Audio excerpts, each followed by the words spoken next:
ഒക്കെ ഈ പുതിയ പ്രഖ്യാപനങ്ങളൊക്കെ വന്നു, എല്ലാവരും അംഗീകരിച്ചു. പക്ഷേ പ്രതിപക്ഷ നേതാവ് മാത്രം പ്രഖ്യാപനങ്ങളിൽ സംശയം പ്രകടിപ്പിക്കുക. പ്രതിപക്ഷം ഈ കാര്യങ്ങളെ സംബന്ധിച്ച് ആശങ്ക പ്രകടിപ്പിക്കുക എന്നുള്ളത് സാധാരണഗതിയിൽ അവരുടെ ഉത്തരവാദിത്വമാണ്. ആശങ്ക ഉണ്ടാവുന്നത്, ചോദ്യം ഉണ്ടാവുന്നത് നല്ലതുമാണ്. കാരണം ഇതെങ്ങനെ ചെയ്യും, ഇത് ചെയ്യാൻ പറ്റുമോ, ഈ പറയുന്നത് ശരിയാണോ? അപ്പോൾ എനിക്കതിന് മറുപടി പറയാനുള്ളത് ഇതെല്ലാം ചെയ്യാൻ പറ്റുന്ന കാര്യങ്ങളാണ്. അതിനുള്ള ഹോംവർക്ക് നടത്തിയിട്ട് തന്നെയാണ് നമ്മൾ ഈ കാര്യങ്ങളെപ്പറ്റി പറഞ്ഞിട്ടുള്ളത്. വളരെ വിശദമായി ഈ കാര്യങ്ങളെ സംബന്ധിച്ച് നോക്കിയിട്ടുണ്ട്. സാധാരണഗതി നമ്മൾ ചെയ്യാൻ പറ്റുന്ന കാര്യങ്ങളാണ് പറയുന്ന കാര്യങ്ങളെല്ലാം ചെയ്യും എന്നുള്ളതാണ് സാധാരണ ഉള്ള നടപടിക്രമം, അല്ലെങ്കിൽ നമ്മൾ ചെയ്യുന്ന രീതി. അത് ചെയ്യാൻ പറ്റുന്നതാണ്. അത് ചെയ്യുമ്പോഴാണ് കുറച്ചുകൂടി വിശ്വാസ്യത വരിക എന്നുള്ളത് ശരിയാണ്, നമ്മൾ ചെയ്യും. ഇല്ല, ആശാവർക്കർമാരുൾപ്പെടെയുള്ള എല്ലാ മേഖലയിലും, ആശാവർക്കർമാർ മാത്രമല്ല, അംഗൻവാടി, ആശ, നമ്മുടെ തൊഴിലുറപ്പ്, പ്രീ പ്രൈമറി, ധാരാളം സ്കീം വർക്കേഴ്സ് ഉണ്ട്. ഇവരെല്ലാം ഈ ജോലി ചെയ്യുന്നുണ്ട്. സ്കീം വർക്കർമാരെന്ന നിലയിൽ സെൻട്രൽ ഗവൺമെൻറ് നമ്മുടെ തൊഴിലുറപ്പ് തൊഴിലാളിക്ക് തന്നെ ഒരു മാസം 600 രൂപയാണ് സെൻട്രൽ ഗവൺമെൻറ് പറയുന്നത്. അവർ പറയുന്നത് ഒരു മാസം അത്രയും മതി എന്നാണ്. ഒരു ദിവസം 20 രൂപ വെച്ചാണ് അവർ കൂലി നിശ്ചയിച്ചേക്കുന്നത്. നമ്മളിപ്പോൾ അത് ഒരു ദിവസം 650 രൂപ കൊടുക്കുന്നുണ്ട്. സെൻട്രൽ ഗവൺമെൻറ് സ്കീമിലാണ് ആശാ വർക്കേഴ്സ് 1000-നടുത്ത് രൂപയേ ഉള്ളൂ. നമ്മളിപ്പോൾ വരുമ്പോൾ ഇത് 14,000 രൂപ വരെ കിട്ടുന്ന തരത്തിലേക്ക് പല റെസ്പോൺസിബിലിറ്റിയാണ്. അതൊരു ഇത്തരം സ്കീം വർക്കർമാരാണ്.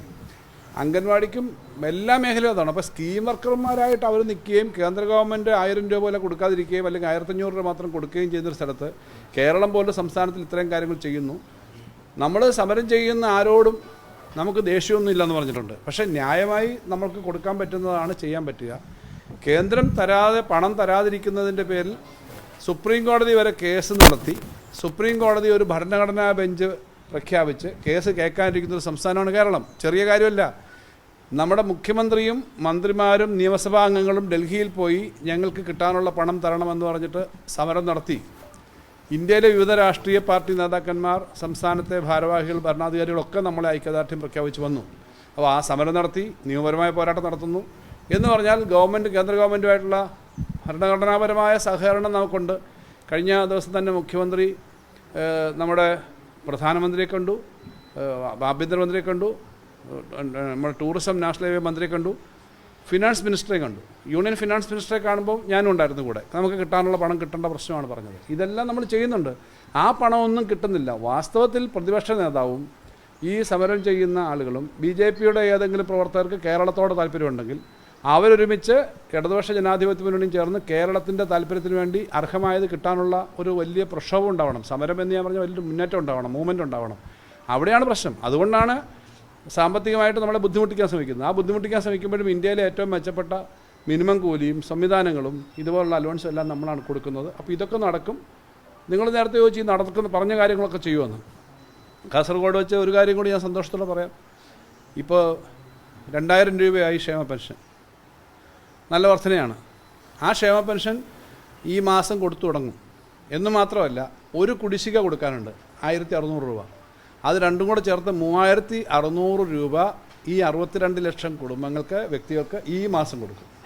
അതിനേക്കാൾ ഇലക്ഷൻ മുൻനിർത്തിയല്ല ഇതോ? ഇല്ലില്ല, ചട്ടത്തിൻ്റെ പ്രശ്നമില്ല. കാരണം നേരത്തെ നമ്മൾ നിയമസഭയിൽ മുഖ്യമന്ത്രി തന്നെയാണ്, ബഹുമാനപ്പെട്ട മുഖ്യമന്ത്രി അവിടെ പ്രസ്താവന നടത്തുമ്പം റൂൾ 300 അനുസരിച്ചിട്ട് നമ്മൾ കൊടുത്തു തീർക്കാനുള്ള കുടിശ്ശിക ഞങ്ങൾ പറഞ്ഞിട്ടുണ്ട്. ഞങ്ങൾക്ക് 18 മാസത്തെ ഒന്നും കുടിശ്ശിക വന്നില്ല. ഇടയ്ക്ക് വലിയ തോതിൽ പണം തരാതിരിക്കുമ്പോൾ ഒരു വർഷം ഏകദേശം 57,000 കോടി രൂപ വരെയാണ് ഒരു വർഷം കുറച്ചത് കേന്ദ്ര ഗവൺമെൻറ്. അവിടെ നമ്മൾ ആഭ്യന്തര വരുമാനം വർദ്ധിപ്പിക്കുകയും മറ്റ് ചിലവുകൾ, അനാവശ്യ ചിലവുകൾ നിയന്ത്രിക്കുകയൊക്കെ ചെയ്തിട്ടാണ് മുന്നോട്ട് പോകുന്നത്. അപ്പം ഞങ്ങൾക്കൊരു 3-4 മാസത്തെ കുടിശ്ശിക ഉണ്ടായിരുന്നു. 5 മാസത്തെ വരെ കുടിശ്ശിക വന്നു. കഴിഞ്ഞ വർഷം തന്നെ 2 മാസത്തെ കുടിശ്ശിക കൊടുത്തു തീർത്തു. അപ്പോൾ മുഖ്യമന്ത്രി പറഞ്ഞു ഞങ്ങൾ 3 മാസത്തെ കുടിശ്ശിക കൊടുത്തു തീർക്കും, DAയുടെ 2 ഗഡു ഇപ്രാവശ്യം കൊടുക്കും. ഇങ്ങനെ കുറേ കാര്യങ്ങൾ നമ്മുടെ റൂൾ 300 പറഞ്ഞല്ലോ. അത് ധനകാര്യ വകുപ്പും ആലോചിച്ച് അദ്ദേഹവുമായി സംസാരിച്ച് ആലോചിച്ച് തയ്യാറാക്കിയതാണ്. ഇപ്പം തന്നെ ഈ കാര്യങ്ങളെ സംബന്ധിച്ച് വിശദമായ പഠനം നടത്തിയിട്ട് തന്നെയാണ് ചെയ്യാവുന്ന കാര്യങ്ങളാണ് പറഞ്ഞിട്ടുള്ളത്. അപ്പോൾ അതിൻ്റെ ഭാഗമായിട്ട് ഞങ്ങളിനി ഒരു കുടിശ്ശിക കൊടുക്കാറുണ്ട് 1600 രൂപ. കേരളത്തിലെ എല്ലാവർക്കും, അത് UDF, LDFും BJP അനുഭാവികൾ ആരെങ്കിലും ഉണ്ടെങ്കിൽ എന്നുള്ള വ്യത്യാസമൊന്നുമില്ല. എല്ലാവർക്കും കിട്ടുന്ന വലിയൊരു ആനുകൂല്യമാണ്. ആദ്യമായിട്ടാണ് ഞാൻ ഇത് ഈ മാസം തന്നെ കൊടുക്കുമെന്ന് പറയുന്നത്. ഇവിടെ വെച്ചാണ് പറയുന്നത്.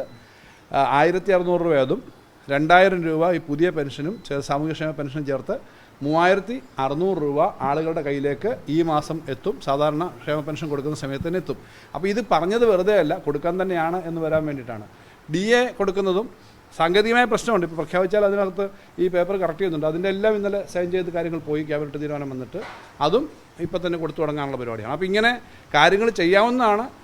അതേസമയം നമുക്ക് നേരെ ഈ ഓരോ കാര്യങ്ങളിലും തടസ്സം ഉണ്ടാക്കാൻ വേണ്ടി നമ്മൾ കൊടുക്കുന്ന കാര്യങ്ങളെ തന്നെ തടസ്സം ഉണ്ടാക്കാനും കേസിനും ഒക്കെ പോകുന്ന തർക്കങ്ങൾ ഉണ്ടാക്കുന്ന ആളുകളുണ്ട്. അത് വേറെ നിൽക്കട്ടെ, പക്ഷേ ഇത് കൊടുക്കാൻ പറ്റും.